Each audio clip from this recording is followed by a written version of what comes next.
Good morning. It's 7 o'clock in the morning in the Fox Valley, and we are looking at a beautiful day with a high of 70 degrees, minimal wind. Ladies, you can put your winter coats away. It is going to be a beautiful day.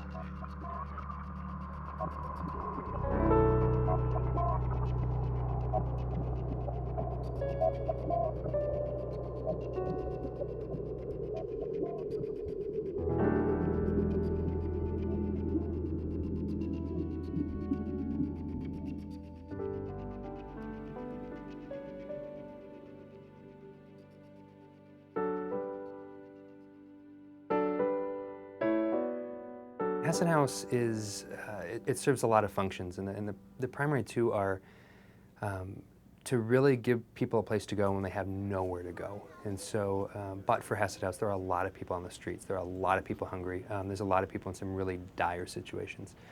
But we believe it's important not just to have the basic food, the basic shelter, but also give people hope that they can have a better future. And so, in addition to all the shelter programs, we've got all the services, the counseling, the job training to help people get back on their feet again.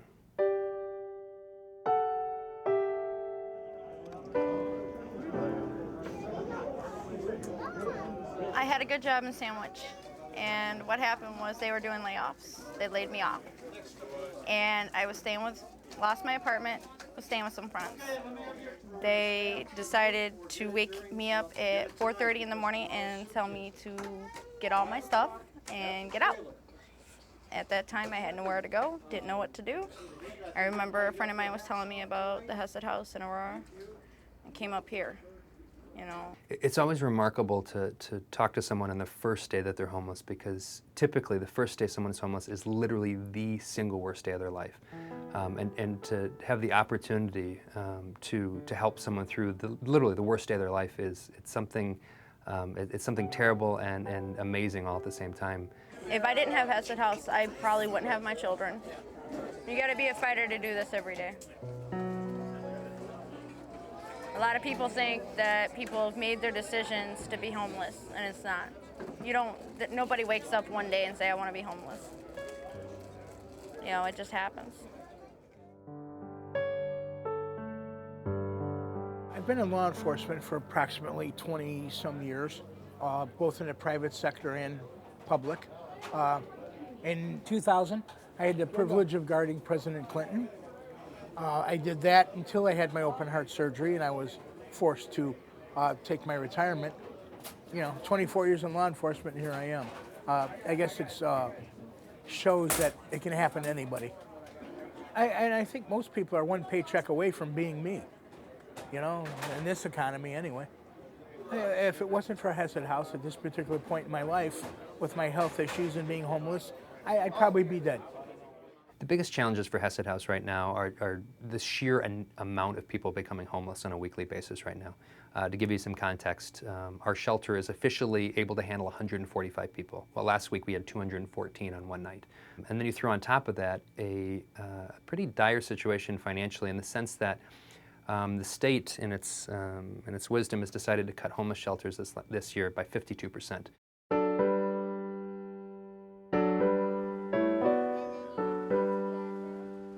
We've been homeless about 4 months now. I became homeless based on losing my job, getting laid off my job, because I had nothing. When you have nothing to give. Nobody wants to, and not gonna rent to you with no job.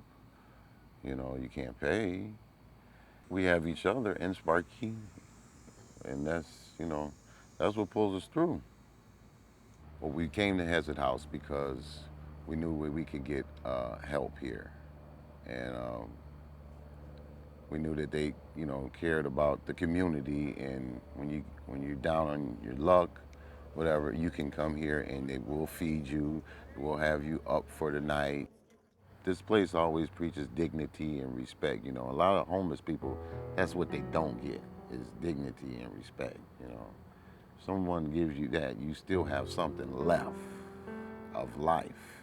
Sometimes it brings you down, but you have to I pick myself back up. I can't give up. So if I just keep trying, it's gonna get better.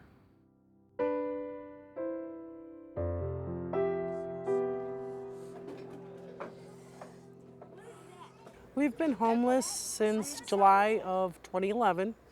after losing work.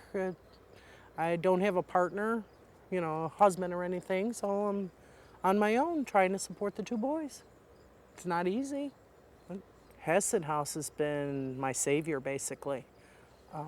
If it wasn't for this place, we'd be sleeping in a van with no water, no food, because I can't afford everything. I can't even afford to stay in a motel room. There's just not enough money. I never thought I would be this low in life to have to stay in a shelter. No, I never thought I'd be this far down. Never. It's rough. It's very rough. It's like, I don't know how to explain it. It's like a point of no return. Once you get this far down, you really worry about what your next step is and where that help is going to come from. Because without a family or without a spouse or another adult human to help you, there's nothing out there. There's nothing. It's scary, very scary. I wish Ford to have a better life and a place of our own.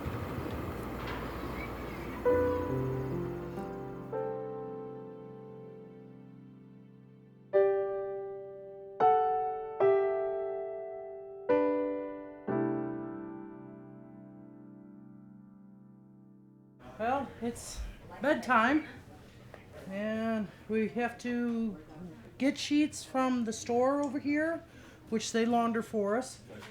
And once we get our pillows and blankets from the locker room, which is on the other side and downstairs, then we could finally make the beds. Then they would get a shower, which is behind you guys here, and then we can get to bed, hopefully. Just trying to make our life as normal as possible in the situation. I'm trying. It's not easy, but I'm trying. Tonight I'm going to pray to have a better life, and that's it.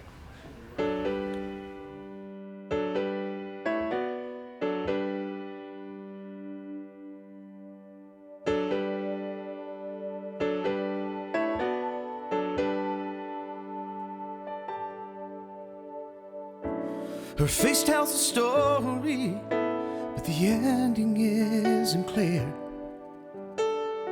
Calloused by a world of pain, she's not too hard to feel the fear. Lost her job and her home in less than a year.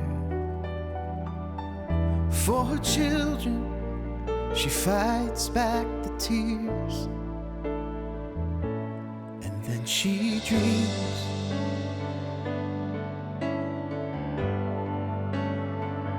She still has dreams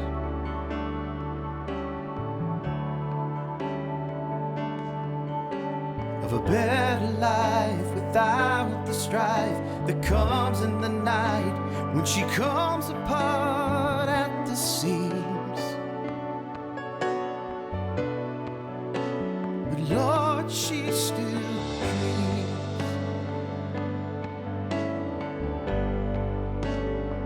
They can't take away her dreams, no.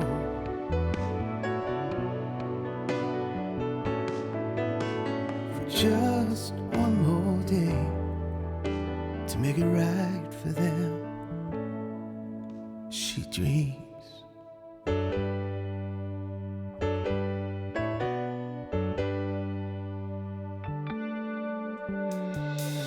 This little girl doesn't know why it has to be this way. Daddy hasn't been the same, but she loves him anyway. Hanging on to what he knows is right, tucks her in and says goodnight. Gotta be strong now, Lord, don't give up on me. And then he dreams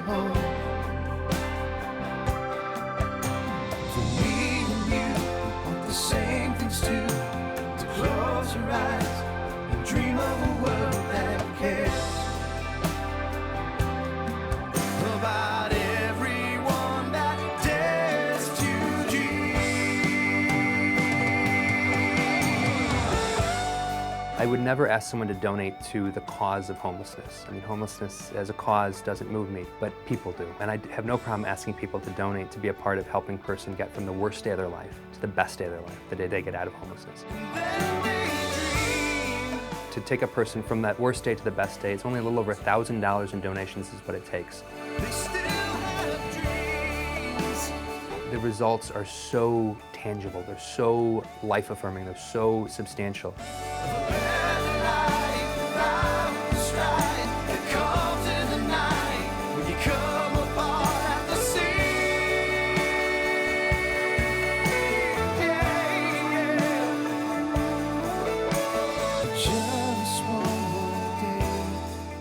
My dream for this place, that's simple. My dream for this place is to shut it down because it's no longer needed.